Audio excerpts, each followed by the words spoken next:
Howdy do, motherfuckers! I'm Papa Stanimus from Game Rebel, and this is another episode of The Feed. PS5 pre-orders are now open. $34 million International 10 Dota 2 tournament in the Tfue versus Faze Clan lawsuit is finally over. Before we get into the good juicy stuff, I want to talk about the two smaller pieces of news, and that is the PS5 and International $34 million tournament that's going down. Let's start with PS5. Sony announced earlier that the PS5 is now open for pre-order. You can do this now. However, it's kind of weird because they're saying that things are going to be limited and there's going to be some sort of lottery system, and they're going to be choosing people who can actually go through with the pre-order based off of their PlayStation use history and a few other things. It's kind of weird, but I think that it has something to do with lack of production during the era of the thing. Can I say that? And it hurt. Oh my God. During the era of the thing that we cannot talk about, I imagine that production has been pretty off, and they're not able to deliver the millions of PlayStation 5 consoles right away that people would expect to be able to get. What I think is going down is they're doing a little limited test run to kind of feel out what pre-orders are going to be, and then see if they can get those consoles out to their best selection of pre-order people. One thing is for sure, I know that immediately after recording this video, I am pre-ordering one of those things because I want to get one. I think that there's going to be a lot of people pre-ordering these things and putting them up on the internet, upselling them or whatever it's called, price gouging, selling them for an incredible amount of money. So if you want to get them, you got to get them now. That's what I think. So I'm doing it right away. Once again, Valve has made history by breaking the record of the highest prize pool for a single tournament. $34,330,068 raised. The largest prize pool in history for a single game. It's been absolutely incredible. So Dota 2 has always been the game that has the highest prize pools every single year with their international. Starting in 2013, I think it was, when they first started doing this. And it was, even back then, I was just blown away. I think it was like 8 million, or I'm probably way off here, but it was like a way smaller amount of money compared to where we're at now. And every year they've just done more and more and more and more. And they just have one of the coolest ways that they raise money for these massive tournaments. You would think that it comes from some big companies or whatever, but what big company has $34 million to drop on a tournament prize pool, plus all the other money that you got to throw in when you're doing something like that? That's not something that you really see for a single tournament. And I've always wondered, how do they raise that much money? I never really looked into it. When I was researching this story, I found out how they do it. So through in-game sales and the sale of the battle pass, when you buy these things in the game, 25% of that money goes towards these prize pools, and the other 75% goes to Valve. And I think that like 1.5 million, I'm just guessing here. I saw the number earlier. I don't know exactly what it is. 1.3 maybe, is always guaranteed by Valve. They'll throw in $1 million essentially. And then the rest of it is generated through in-game sales, which is insane. So they're crowdfunding their own tournaments.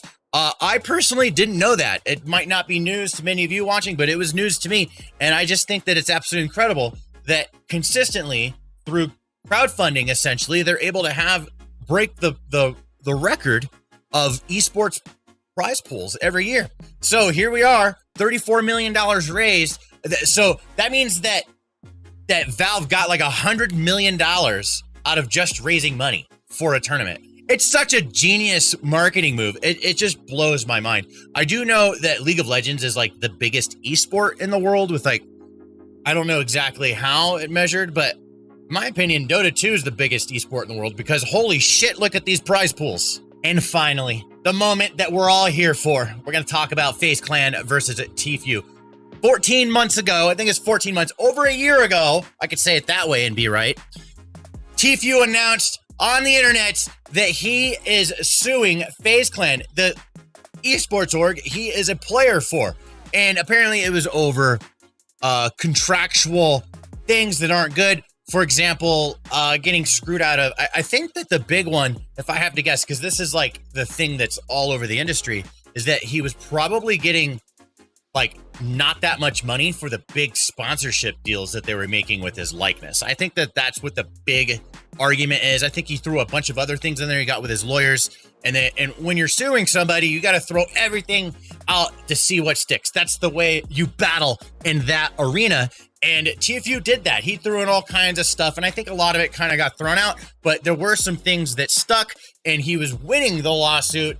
And it was announced earlier today, of the day of recording this video, that they have settled. That means that there's an agreement between Faze Clan and Tfue and his team that everyone said yes to.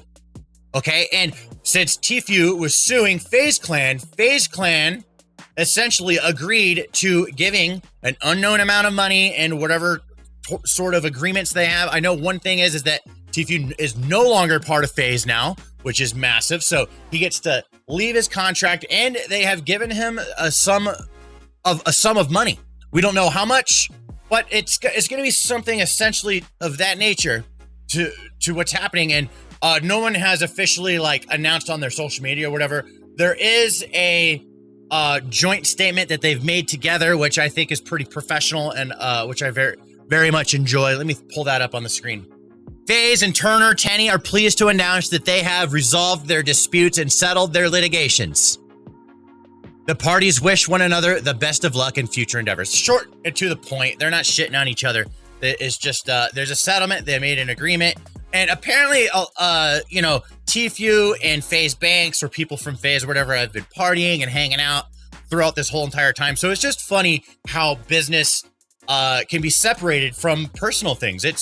I'm no stranger to it personally, but it's funny to see that happening even in the world of gaming. So Tfue is suing Faze, but they're still hanging out on the side. So imagine hanging out with your bro, but also being in I would assume a multi-million-dollar lawsuit, or some large sum of money, at the same time, but still be. It's just kind of funny how that works out. But I think it's the biggest bummer with this situation for me would be that this lawsuit was supposed to set some form of precedent in the world of esports contracts with players.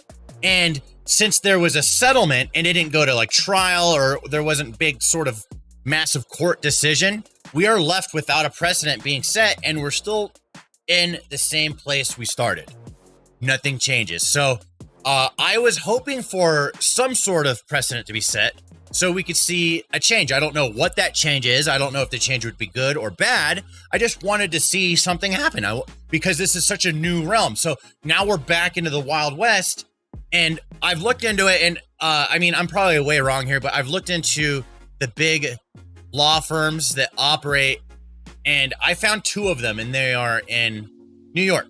And these firms basically handle most of the biggest teams. I'm sure there's more that have popped up since I researched this like a year ago, so bear with me here. But about a year ago, I looked into it, and there was two massive firms that handled everything, and they were both law firms that came from the sports realm, are now in the esports realm. Okay, so it's super new, and there's not a whole lot of lawyers that work in this realm yet.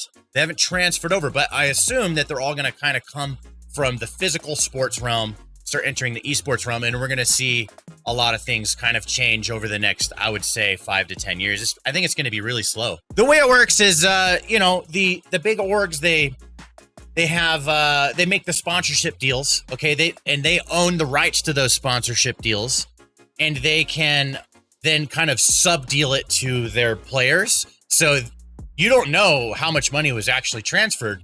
Only the org and the sponsor know, and then through the org, and the sponsor, they give a piece of it to the players or the streamers or whatever talent that they have signed.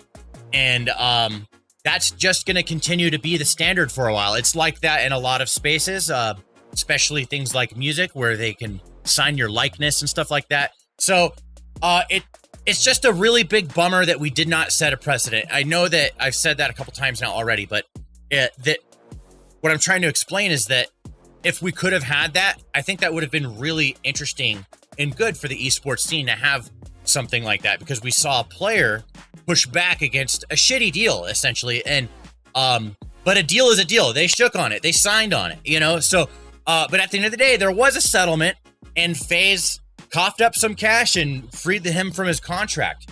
So, I don't know. It's cool, but not cool all at the same time.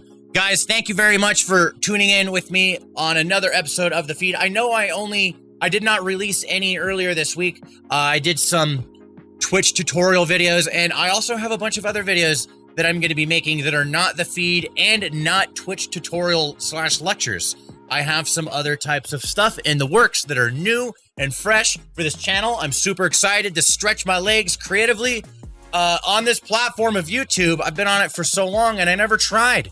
Here I am trying. I'm enjoying it. Thank you guys for watching. Make sure you like, subscribe. If you have any comments on these subjects, please leave them down below and I will respond to you. And also make sure you join our Discord, papasdiscord.com.